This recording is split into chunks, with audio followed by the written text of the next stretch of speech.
The wonderful thing about the fourth way, and you don't have to think of the fourth way as Gurdjieff or Ouspensky. It probably existed long before them. They're just the most famous proponents of it in the 20th century. The fourth way, which combines, as it's talked about, the way of the monk, the way of the yogi, is a lay practice. It may have some monastic roots, but it's not practiced and has not in the 20th century been practiced in a monastic setting. So it leans toward a practice that is for adults in the world and allows them to integrate into that world their practice.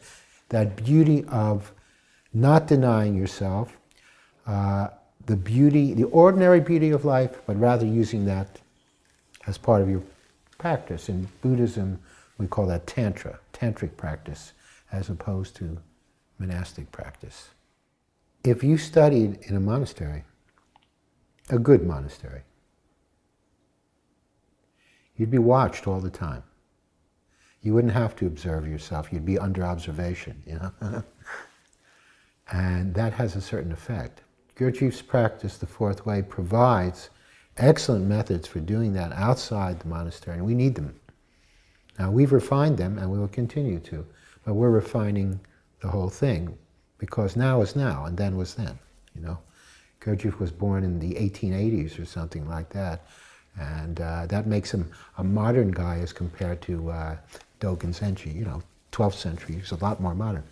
So, you know, but we know that Zen is a teaching outside words and letters. It's a live teaching. We don't relate to scriptures, we don't relate to, we use books, but the scripture is reality. And Gurdjieff is an aid to seeing that reality by certain techniques that get you out of the way. And that's useful. It's useful. Our practice is the practice of reality. It's direct observation. It's not scientific, but it's science. It's not religion.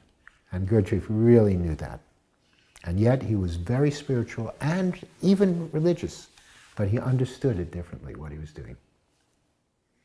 What this particular intensive is going to be about is I'm going to teach a survey and in-depth understanding of the Gurdjieff work, the fourth way, and I'm going to use exercises, the exercises that the Gurdjieff Foundation uses, and the exercises I learned in groups, and meditation practices and interactions.